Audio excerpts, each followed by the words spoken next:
बिस्मिल्लाहिर्रहमानिर्रहीम। अस्सलाम वालेकुम। अपने YouTube चैनल पर आपको खुशामदीद कहते हैं। दुआ है कि आप जहां भी रहें खुशो-खुर्रम रहें, हंसते और मुस्कुराते रहें। चंद अहम खबरें हैं। अच्छा जी, आपको याद होगा कि 2 या 3 दिन पहले इमरान खान साहब ने एक बढ़क मारी थी। बढ़क क्या, बल्कि आप ये कह लें कि इमरान खान साहब ने थूक कर चाटा था। एक मुशावरती इजलास में इमरान खान साहब ने यह फैसला किया कि वो दोबारा असेंबली वापस जा रहे हैं। इससे पहले आपको याद होगा कि इमरान खान साहब ये कहा करते थे कि मैं मरते मर जाऊंगा, मैं इन चोरों के साथ, इन डाकुओं के साथ इस असेंबली में नहीं बैठूंगा। लेकिन थूक कर चाटना तो इमरान खान साहब के लिए बाएं हाथ का खेल है। उन्होंने वही किया। और ये इतने बेशर्म लोग हैं सोशल मीडिया पर, इमरान खान साहब के जो चमचे सहाफी बैठे हुए हैं, हकीकत टीवी जैसे लोग या गीले तितर जैसे लोग, इन्होंने ये कहना शुरू कर दिया कि नहीं जी वो देखें, ये होती है सियासत, इमरान खान साहब ने छक्का मार दिया, ये कर दिया, वो कर दिया, ये होती है सियासत, इमरान खान साहब ने सबको पिछाड़ के रख दिया। असल में इमरान खान साहब ने थूक कर चाटा था। तो उसके बाद इन दगड़ दलों ने सोशल मीडिया पर यह प्रोपेगेंडा करना शुरू कर दिया कि कौमी असेंबली में वापस आकर इमरान खान साहब शहबाज शरीफ के खिलाफ तहरीके अदम एतमाद लाएंगे। इमरान खान साहब को कुछ हलकों ने ग्रीन सिग्नल दे दिया है कि आप असेंबली वापस जाएं, शहबाज शरीफ के खिलाफ तहरीके अदम एतमाद लाएं, हम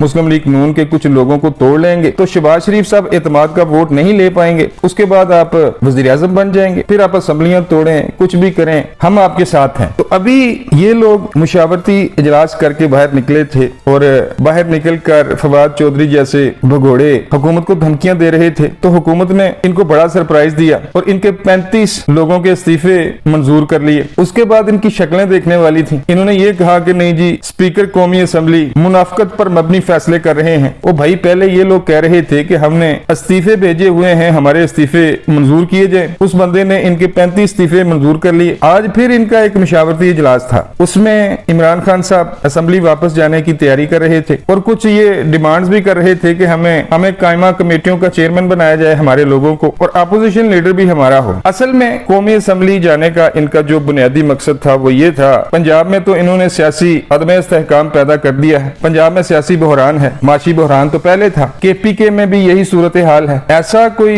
ये चवल किस्म का सियासतदान है, अपने आप को दुनिया का सबसे बड़ा सियासतदान कहता है, आलमे इस्लाम का लीडर कहता है, और इसकी औकात ये है कि अपनी ही असेंबलियां, जो कि अब क़यामत की सुबह तक ना ये पंजाब में हुकूमत बना पाएगा, ना ये KPK में हुकूमत बना पाएगा, ये बात आप लिख लें। तो आलमे इस्लाम का लीडर अपनी ही हुकूमतें तोड़कर नारे लगा रहा था। तो कौमी असेंबली में भी इनके जाने का बुनियादी मकसद यही था कि वहां पर जाकर भी इंतशार पैदा किया जाए। तो PDM ने इस बार वही सियासत की है जो इनका वोटर सपोर्टर चाहता है। इनके वोटर सपोर्टर को क्या, बल्कि पाकिस्तान के आवाम ये जानते हैं कि शहबाज शरीफ के दौर में, या फिर आप ये कह सकते हैं कि नवाज शरीफ के दौर में जितना काम पाकिस्तान में हुआ है, लोड शेडिंग का खात्मा किया गया, कराची में जो दहशत गर्दी थी उसको जड़ से मिटा दिया गया, हमारे दुनिया के साथ जो सफारती ताल्लुकात थे वो बेहतर हुए, नवाज शरीफ साहब CPEC लेके आए, रूस के साथ हमारे मिसाली ताल्लुकात थे, सेंट्रल एशियन जो ममालिक है वहां तक रास्ते खुल रहे थे, पाकिस्तान की मैशत तरक्की कर रही थी। 2027 तक नवाज शरीफ हुकूमत का ये मंसूबा था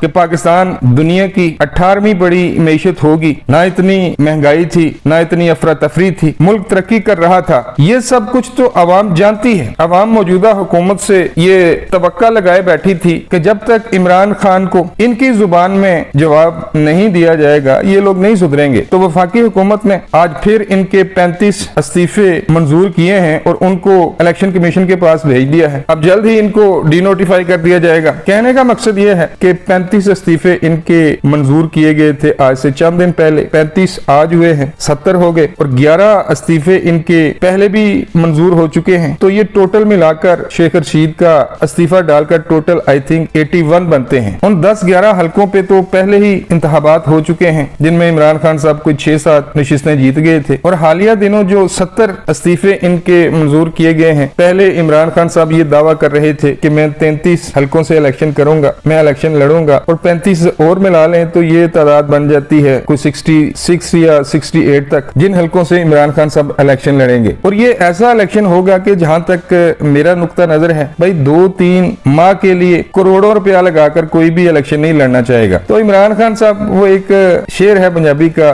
कि सुंजियां हो जन गलियां ते विच मिर्जा यार फिरे, तो अकेला ही बेचारा उधर कैंपेन किया करेगा और इलेक्शन मुहिम चलाएगा। दूसरी तरफ मरियम नवाज शरीफ साहिबा भी वतन वापस आ रही हैं, 27 को उन्होंने ऐलान कर दिया है। और इमरान खान साहब को पंजाब में जो खुला मैदान मिला हुआ था, इमरान खान साहब जो पंजाब में दंदनाते फिर रहे थे, इनको रोकने वाला कोई नहीं था। मुस्लिम लीग नून में कुछ इख्तलाफात थे, वो इख्तलाफात अब बड़ी हद तक खत्म हो चुके हैं। मरियम नवाज शरीफ को तमाम तर जिम्मेदारियां दे दी गई हैं कि आप पाकिस्तान जाएं और पंजाब को संभालें। आइंदा इलेक्शन में इमरान खान साहब को पंजाब के महाज पर तगड़ा मुकाबला देखने को मिलेगा। और ये बात भी आप लिख कर रख लें कि कराची की शिकस्त बल्दियाती इंतखाबात में जो पीटीआई को शिकस्त हुई है, ये कुछ भी नहीं है। पंजाब के जब इलेक्शन होंगे, लोग इसके करतूतों से वाकिफ हैं, लोग जान चुके हैं कि ये फितना है। इसका एक ही मकसद है कि मुल्क में इंतशार पैदा किया जाए। इमरानडुओं और यूथियों का तो मैं कुछ नहीं कह सकता क्योंकि उनके पास तो दिमाग नहीं है, लेकिन पाकिस्तान के और पंजाब के जो गयूर अवाम है वो इस फितने को वोट नहीं देंगे और इनका हाल कराची के बल्दियाती इलेक्शन से भी बुरा होगा। जहां तक मेरी राय है, मुस्लिम लीग नून मरियम नवाज की क़यादत में पंजाब का इलेक्शन भारी अक्सरियत से जीतेगी और मोहतरमा मरियम नवाज साहिबा को पंजाब का वजीर आला बनाए जाने के चांसेस बहुत ज्यादा है। अब तक के लिए बस इतना ही। मिलता हूँ किसी नई वीडियो में। अल्लाह निगहबान।